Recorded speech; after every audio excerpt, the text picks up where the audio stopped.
kababayan, sinagot na po ni Mayor Benji Magalong ng Baguio City itong mga patutsada ng mga alipores at ang hambog at arogante na mga kongresista na imbes na magpaliwanag sila sa taong bayan ay hinaharas nila. At medyo ginugulat-gulat si Mayor Magalong sa kanyang naging pahayag na maraming mga contractors ang mga kongresista mismo kasabwat ng mga sindikato at kriminal na mga contractors na ito, And it was a valid observation. It was a legitimate public statement na ginawa ni Mayor Magalong kasi in fact, yan din po ang lumalabas ngayon sa paunang investigasyon na nangyari sa Senate Committee on Blue Ribbon, di po ba? Na nagkaroon ng collusion o pagsasabwatan at mga sindikatuhan na magkakasabwat po ang mga congressman na sila po ang nag-a-apportion o nagtatalaga ng mga budget na ito at pinapalusot ng hindi naman napagplanuhan sa National Expenditures Program at lalo na po pinapalusot sa plenaryo ng Kongreso that even Congressman Toby Chanco ay nagbulgar nito at walang kumontra na mayroong small committee acting as special operators para dayain at sindikatuhin po ang budget natin. Sa loob ng 3 taon na namayani po ang ganitong kalagayan, pinabayaan lang ito ni Marcos. At ang pasimuno nito, sila Romualdez at ang kanyang mga kakutsaba na ngayon ay nagre-react dahil pinupuna sila ni Mayor Magalong. Hindi lang naman si Mayor Magalong ang pumupuna. Buong mamamayan halos ang nagagalit at nagkakaroon po ng negatibo na reaksyon sa kakapalan at kasuklam-suklam na pagkagahaman ng mga kongresistang ito. Hindi nga nila sinabi na sila ay nagagalit at kinukundina ang pangungulimbat, obviously, dito sa mga kriminal na contractors, sindikato na kontratista at construction group, either kasabwat, kasosyo o dami ng maraming mga kongresista upang dambungin at durubuhin ang kaba ng bayan. Ngayon, sila pa ang may ganang balikan ang mga taong naninindigan po upang labanan itong pandarambong at malawakang krimen ng pangungurakot sa pundo ng mamamayan. Ang naggagalit-galitan pa, itong mga may dapat ipaliwanag. So that is why nananawagan tayo sa mga League of Mayors, sa League of Cities and League of Municipalities, na dapat panindigan po ninyo itong ginagawang pagbubunyag at paninindigan ni Mayor Benji Magalong ng Baguio City. Kasama po dyan, may mga ibang mayor na rin na nagsasalita. Subalit hindi po sila masyadong ganon ka-consistent pagdating po sa mga interviews. Kasi si Mayor Magalong po, palagian pong nabibigyan ng airtime, Kaya nagagalit siguro itong mga kongresistang kurakot o konsentidor at kasabwat sapagkat nabubunyag ang kanilang mga ginagawa. The audacity of Abante to say na humingi ng tawad si Mayor Magalong. Hindi na siya nahiya. Hindi nga siya elected, Kumelected ang kulukoy na yan, Walang hiya talaga, At abusado pa, As if they are above the law. As if they are beyond the reproach and criticism of the people, Mali po talaga yung ginagawa nila. But aside from Mayor Magalong, ay nagkikriticize din po at nagtatanong. At mayroon din pong ipinapaabot si Mayor Vico Soto. Di po ba? Mayroon din pong ipinaabot si Mayor Raisa Treñas ng Iloilo City, kung saan po ako nanggaling. At malinaw po na mayroon doong mga anomalya. At hindi po kapanipaniwala na umabot sa 4 na bilyon ang flood control project, wala namang nakikita na delivery of concrete and tangible na mga output. At ang iba na na-deliver pa ay mismo si Marcos Jr. when he made the inspection, kasama po si Mayor Raisa Treñas, sila former Iloilo City Mayor Jerry Treñas at iba pang mga local officials ng lungsod ng Iloilo, nakita po talaga na hindi po tumutugma sa totoong standard ng proyekto ng isang flood control o pang-infrastruktura. Dilapidated, nauukok at nabubugok na ang mga proyekto, subalit wala pong napakinabangan ang taong bayan. At ito po ay nangyari din sa maraming bahagi ng Pilipinas. Sa Bulacan, 70 billion mahigit po ang flood control project, subalit mahigit kalahati ghost project halos. Meaning to say, walang delivery pero may release of payment at ang pondo ay kinobra at kinulimbat na po ng mga sindikato at kriminal na kontraktor at mga kongresistang kasabwat nila. So what is wrong about that? Kung ganun pong sinasabi ni Mayor Magalong at tumutugma po yan sa realidad, even si Governor Dolor ng Oriental Mindoro, nakikita po niya na hundreds of millions of pesos to some billions of amount ang hindi po nangyayari na totoong proyekto. Subalit ito lumalabas ay inaako ng mga kongresista. Ngayon nang in-expose ito sa privilege speech ni Senator Ping Lacson, nag-react itong si Congressman Panaligan na hindi daw siya ang nag-propose nito. Pero nilalagyan niya ng billboard ang proyekto. Paano yan? That is very inconsistent, mga kababayan. At ito ngayon ang nakikita natin na mali at sa pinakamali po ay hindi dapat maglunsad ng investigasyon itong House of Tambaloslos sapagkat sila nga ang itinuturo na pasimuno nitong malawakan at malubhang pangungulimbat sa kaban ng bayan. Parang sinabi na rin natin yan na ang mga hold-upper o mga bank robbers, yung mga akyat bahay, ay magbuo ng komperensya at pag-usapan nila at kung ano ang solusyon para mapatigil ang bank robbery, ang hold-upan at ang mga akyat bahay. Yun po ba ang ibig sabihin natin? Kasi yung mga magnanakaw at mangungulimbat sa pundo ng bayan ay sila din po ang magbubuo ng komitiba. So gaano ba ito magiging kapakipakinabang? Alam natin po walang patutunguhan yan. Kung hindi, aagawin nila ang limelight doon sa Senate Blue Ribbon Committee. Sapagkat nabubunyag sila doon, no holds barred, I hope so, na magtuloy-tuloy yan at hindi nila yan kontrolado ang Senate Blue Ribbon Committee. Subalit dito sa, tama lang ang word na ginamit ni Mayor Magalong, moro-moro. Pag sinabing moro-moro, bogus. Walang patutunguhan, walang katuturan, at walang matuwid na direksyon. Sapagkat, parang sinabi lang, ulitin ko lang, parang sinabi natin na para mapatigil po ang hold-upan, ang bintahan ng droga, at mapatigil po ang paglaganap ng krimen at mga sindikato, magkonferensya ang mga magnanakaw, akyat bahay, bank robbers, at mga grupo ng mga kidnap for ransom, at mga hold-upper at sindikato sa droga, and then pag-usapan nila kung paano lutasin ang krimen. Di ba katarantaduhan yan?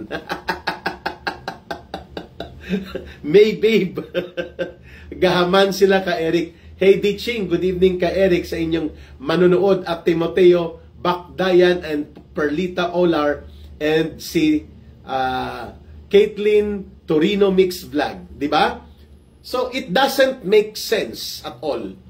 So itong pagtapang-tapangan, itong posturang abusado at para bagang sila ay beyond sa pananagutan at hindi sila pwedeng punahin ng taong bayan, ay nagpapakita po ito kung gaano ka-arugante at kahambog at gaano po binulok na nila Martin Romualdez ang supposedly institution of democracy. Nasasaktan sila na itinuturo sa kanila ngayon na doon nang galing ang mga pagkatay, pagsindikato at mga ginawang palusot upang gawing dambungin at durubuhin ang bilyon-bilyon na pondo sa flood control pa lamang ito. Hindi pa po nabusisi at napag-usapan ang iba pang infrastructure project na sinisindikato din po sa sabwatan ng DPWH, ng mga kontraktor na mga kasabwat, dami o kaya bogus talaga, ginagamit lang ang papel nila nitong mga magnanakaw at mga mandarambong na kongresista. O ngayon, yan ay katotohanan. Yan ay established as a pattern kung paano po nawawala sa pamamagitan ng malawakang pandarambong at pangungulimbat sa kabanang bayan ang ating mga pondo. O bakit magre-react ngayon itong kongreso? Ang dapat nga mag-resign na sila dyan. Ang unang dapat lumayas na sa poder, dahil siya ang pasimuno nitong kriminal na gawain na gawin nila ang pandarambong at pansindikato sa budget at hanggang sa mawala at durubuhin nila ang kaban ng bayan, si Martin Romualdez. Siya po ang author nito. Siya ang nagbubuo nito, Joy Gardner, ng tinatawag pong sobrang ingay ng di winner. Opo, hindi naman talaga winner yan si Benny Abante. Comelec-ted. Ang sindikato ng Comelec ang nagpaupo kay Benny Abante. O bakit siya magagalit? Yung katotohanan na yun. So that is my opinion. At yan po ay dapat respetuhin nila. Kung may opinion ang taong bayan, bakit kailangang ang opinion ay pumabor sa kanila? At ang naghuhusga po dito lahat, kahit anong pagmamagaling, kahit anong pagrereklamo ang gawin nila, ang taong bayan hindi na po naniniwala sa kanila.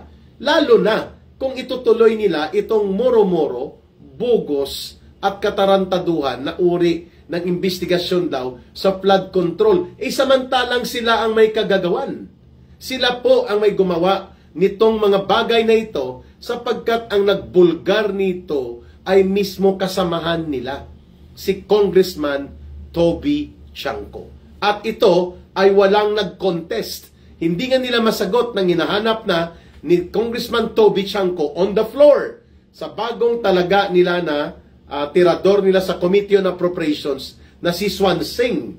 Tinahanap pati si Sandro Marcos, tumulong na at iba pang mga kongresista dahil hindi nila masagot ang hinahanap ni Toby Chanco. Saan ang minutes of the decision na ginawa ng small committee na yan na nag-overpower at kanilang nilagpasan ang plenary powers ng buong Kongreso para magpalusot ng mga insertions na ang ginawang yan ay malinaw na illegal at unconstitutional.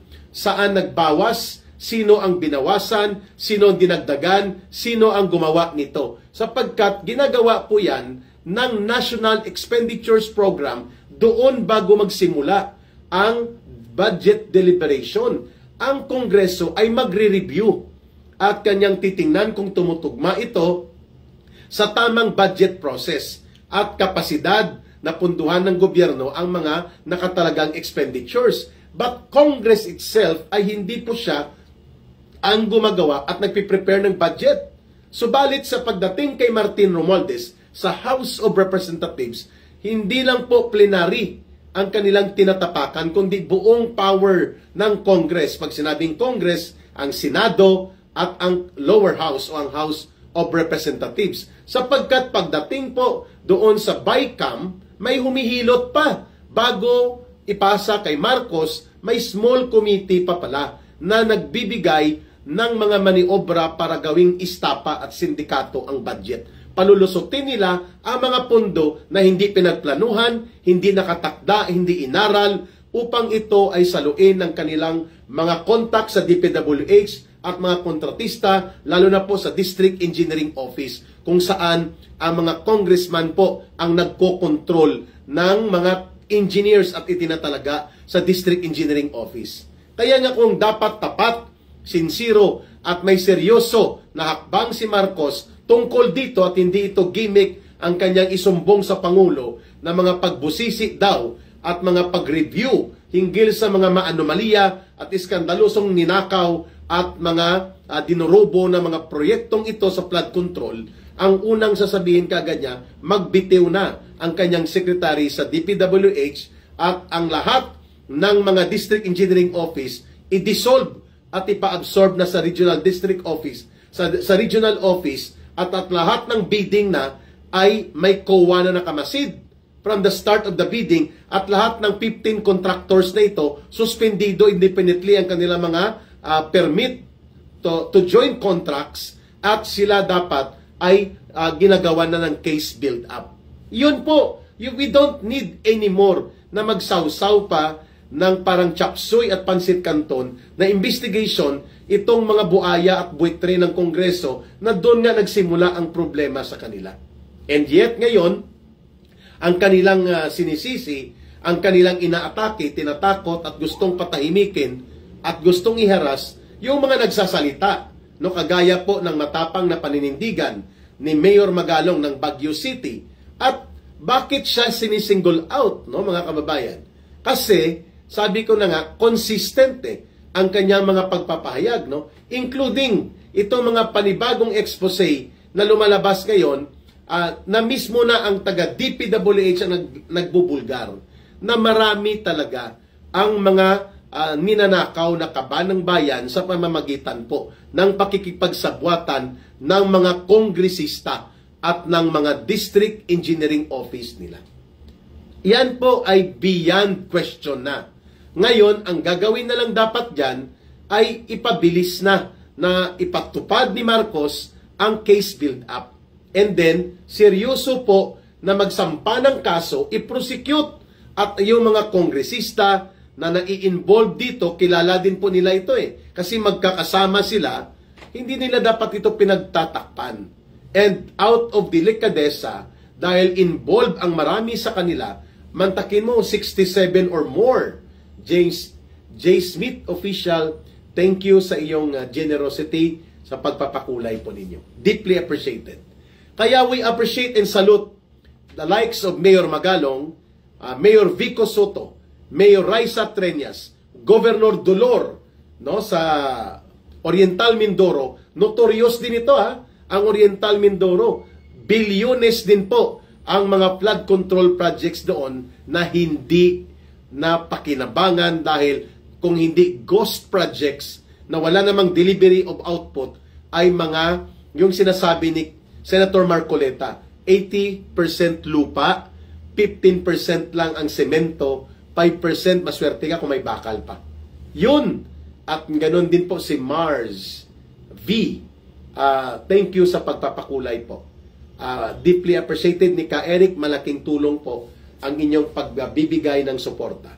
Ka Eric dito, Pampanga, ang gahaman. Nag-react na rin El Mongge, si Governor Baby Pinida. Ang sabi niya, ipapareview ang mahigit 295 billion pesos na mga flood control project sa Pampanga at ang isang lumalabas na pangalan na numero 1 maniobrado niya at sinisindikato nila dyan ang mga flood control at infra projects ay itong si Dong Gonzales. No? Sana kung kaalyado ito ng mga Pinida ay wag na nilang ipagpapatuloy ang pakikipag-alyado dyan. No? At sinabi kanina ni Governor Baby Pinida ng Pampanga na ipapaimbestiga na rin ang 295 billion na mga flood control projects na ito. And of course, dapat po ang mga gobernador at mga alkalde na karamihan sa kanila po ay pinapalusutan ng mga proyektong ito dahil ito ay diskarte ng mga congressman sa karamihan at kalakhan kasabwat ang DPWH at itong mga sindikato at kriminal na contractors. Kailangan manindigan din po sila. Kagaya po, sabi ni Susan Bualan, hi po, may nag-message, si Garnet Lascuna and si Era Carion Rivas, Perlita Olar, magsumbong sa Pangulo, siya nga ang dapat isumbong din sa taong bayan at papanagutin sa mga kasalanan. Hans Jia, pwede bang iban ang BBM admin na umutang ulit? Pwede po. Ang ating credit rating po sa ganitong kalawak na mga korupsyon ay nakikita ito ng mga international creditors. Pwede po yan ipatigil. Nangutang na po si Marcos ng $200 million para sa climate change resiliency upang dugtungan ang kunwari ay mga flood control projects. At kung ang by the rate that we are going right now sa exchange rate, that is around how much? Kung $200 million po yan times mga 55, that's almost mga how much? 10 billion or 100 billion pesos. Okay. So, mga 100 billion pesos or 10 billion pesos. Times, 10 billion. Ang idadagdag na pondo para sa climate change, ang nawawalang pondo, 100 billion pesos. Sa isang probinsya pa lang halos, sa Bulacan, sa Mindoro, ganun din. Sa Metro Manila, lalo na, mahigit din po 100 billion ang binuhos na pundo, pero ni isa ay hindi po nakatulong ito para sa pag-ampat at pagpigil ng malubhang pagkakaroon ng malawakang pagbabaha.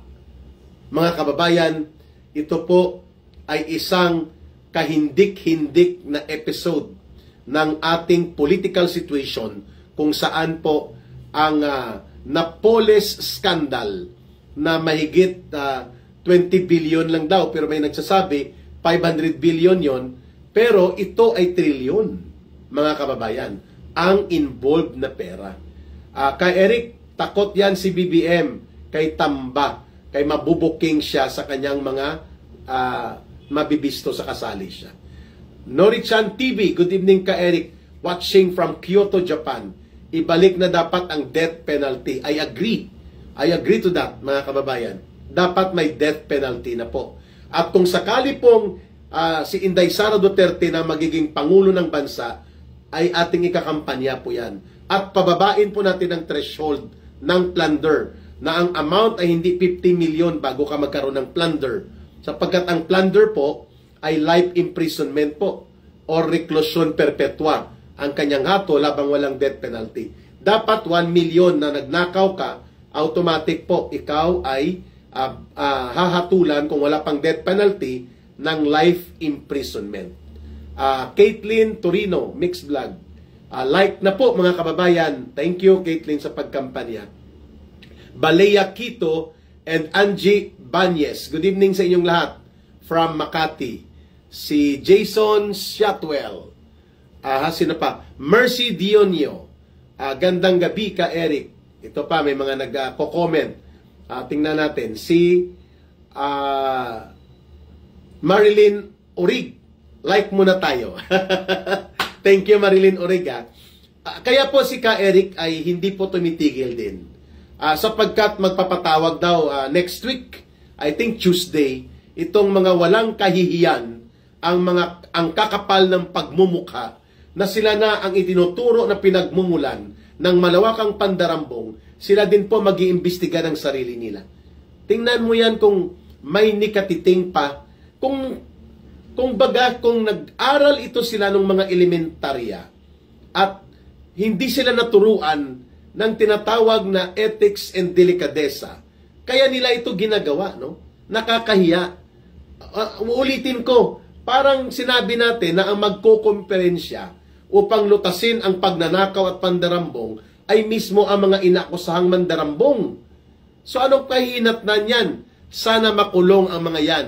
Hindi hihinto ang korupsyon kapag walang nakasuhan at walang nahatulan at walang transparency ang mga nangyayari. Trilyon na ang pinagatian nila. Sabi ni Virgie Hate Kemper, Gingging Alterado. Sir Eric, kita mo itong interview ni Julius Babaw sa mag-asawa, puwerte kadamo sang cars.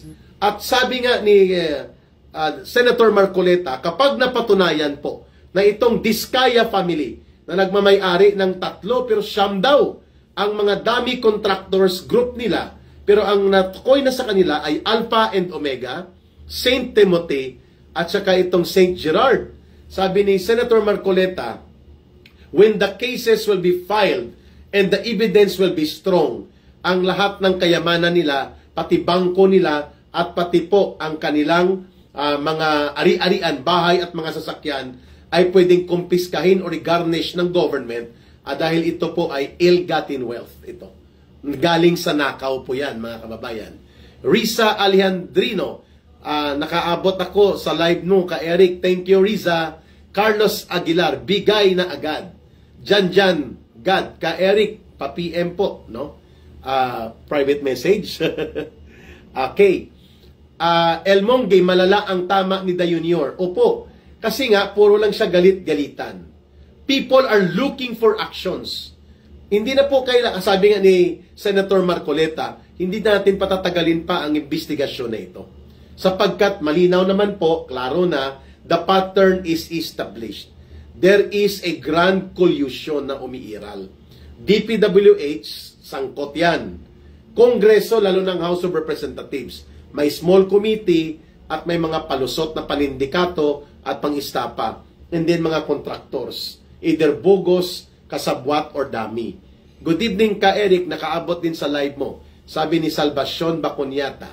Kaya nga po, tayo ay kumukundina dito sa hakbang na walang kahihiyan ay pagtatakpan nila ang sarili nila by putting up a bogus and moro-moro investigation na kunwari they care about the flood control notorious scandal of plunder.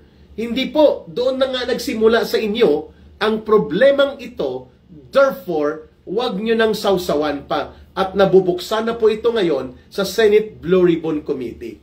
Wag nyo nang agawin pa sapagkat alam ng taong bayan na ang gagawin po ninyo ay for a show upang ilihis, lituhin at i-confuse ang taong bayan. Bakit? Kaya nyo bang ipatawag si Saldico? Ultimo minutes of the meeting ng small committee na kung saan po dito kinakatay at dito inaariglo ang pangsindikato sa budget, hindi nga ninyo ma-produce. And you cannot compel Saldico to face the plenary at magpaliwanag. Ano po ang nangyari? Bakit ang small committee na ito na walang kapangyarihan para baguhin ang budget program at ang proseso na inaaprubahan ng plenaryo ng Kongreso ay kayang-kayang paikutin ang buong institusyon ng Kongreso upang palusutin ang bilyon-bilyon na mga pondo na ninanakaw, lalo na po partikular dito sa flood control project. So hindi nyo nga kaya yan gawin. You know each other kasi magkakasama kayo. Kaya wala na pong bulahan. Bulatik lang po lahat ng ito. Kaya tama po ang posisyon ng maraming sektor ngayon na nag-oobserba. Paul Ragmac Rakidan. Shout out ka Eric. Watching from Cabuyao City, Laguna. Bakit nakikipaggupitin siya mga congressman dito sa gagawin ng ginagawa ng Senate Blue Ribbon Committee? Sapagkat ang purpose nila ay tatlo. Ilihis, lituhin, pagtakpan, at upang magulo ang sitwasyon, iba ang magiging version nila. Sabi nga natin, di ba, ultimo pag-produce ng minutes of the meeting, kung mayroon po itong small committee, paano nila dinaya at kinatay-katay ang budget, hindi nga nila ma-produce. And then magmamagaling sila that they can investigate the flood control sindikato na nangyayari, kasama nila at sila mismo ang pinanggalingan kung bakit nagkaroon ito. Ito po ang dahilan kung bakit sinasabi natin na dapat yari sila kay VP Sara sa mga yan, no? Dapat makulong sila. Alan Kalamuhoy at si Carlos Aguilar nagko-comment. Hello ka Eric watching from New Zealand. Josie Gulian. Thank you Josie. And Rujan L. Kuban. Yan talaga ang problema. Sapagkat lahat ng ito po ay pwedeng mapagsimulan. Kung i-order na ni Marcos kaagad, I order the DPWH na patanggalin na at wala na si Bunuan sapagkat during his watch, ang sindikato sa loob ng DPWH sumambulat. So wala siyang liderato. Hindi siya nirerespeto at hindi siya kinatatakutan ng kanyang mga tauhan upang ang mga tauhan niya ay hindi gumawa ng krimen.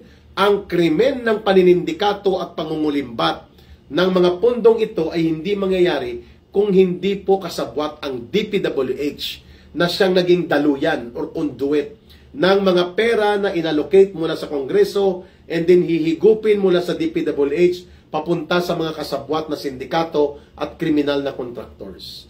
Dapat pinatigil na niya ang pagkukunwarian ni Bunuan.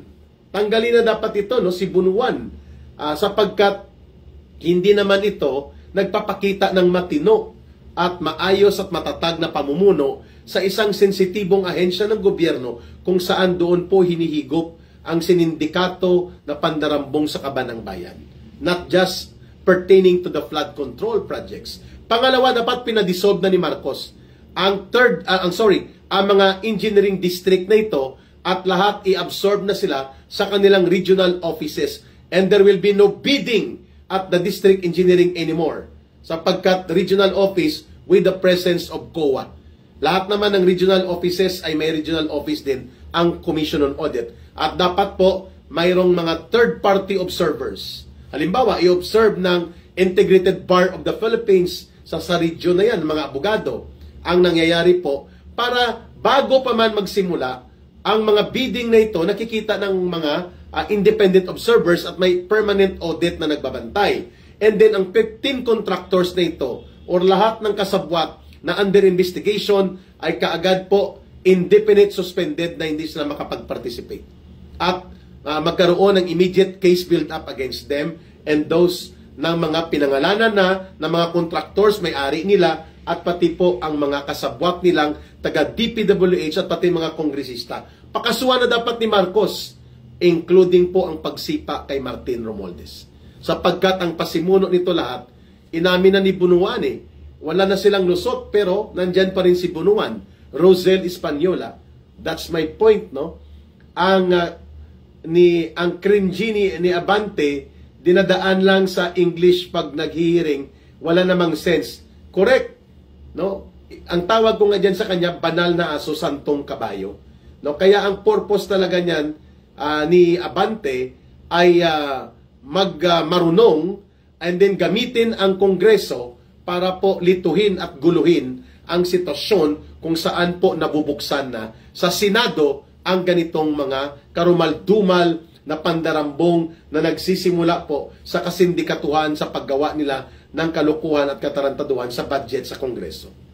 Ramon Ramas, maayong gabi ka Eric, kanunay maminaw jud ko sa imo live, makahibawo sa tinuod nga balita, watching from Magsaysay, Palumpon, Leyte. Thank you, Ramon Ramas. Okay. Gilbert Labrador, umami na rin si Sara Diskaya, DPWH daw ang nagpayaman sa kanila. Exactly. At yan po ay magagamit as public admission. Gilbert. At si Renato, si Limar, nahihirapan ako mag-pronounce Limar. How do you pronounce your apelyido? Nomi Job, may lamang binaliktad ito. Si Gutierrez at Suarez ay madali na lang ma-checkmate watching in London. Si Limar. Okay? Kaya nga po, no, dapat ipag-utos kaagad ang pagbubuo ng legal team, mga abogado na dapat mabuo ng gobyerno upang isagawa ang tinatawag na case build-up. Ibig sabihin po, hindi tayo papayag na hanggang press release lang po ito. At kailangan po ang budget deliberation na ito ay babantayan pati po ang Senado at sapagkat marami po dyan na mga proyekto ay hindi po lamang flood control ang dinadambong. Mga cat's eye, yung nilalagay sa highway para magkaroon ng parang alert, no? Dahil paggabi umiilaw yon, ang marka ng ang tawag diyan cat's eye, no? Mata ng pusa, no? Kasi umiilaw pag sa dilim. Ang overpriced po mga kababayan. Domingo ni Sally bakit yung binabaliktad, no? Domingo na lang. Ka Eric isama na si Contempt Boy. Wala yata si Paduano ngayon Hindi siya nakaupo. Alante. Ka Eric sana bitayin na sila ang mga kontraktor at kontraktor ng mga korap. Tama. Tama ka Alante, no? Hans Jia. Mga ordinary citizens din sana makapag-observe sa bidding. Agree. Dapat open bidding yan. Hindi yan tago. Hindi secret. I agree. No? Kim Ken Yu. Good evening ka Eric, lagi nanonood sa iyo. Now lang nag-comment, ingat palagi. Thank you Kim Ken Yu. I appreciate. Kaya nga dapat may mga reformang gagawin, ano. Hindi po pwede na pababayaan natin ang ganitong kalakaran na palagi na lang po nilang palulusutin ito. In fact, wala nang naniniwala kay Marcos sapagkat kung gusto niyang i-address ito ay nagpalabas na siya ng mga konkretong hakbang. Hindi lamang, I am angry.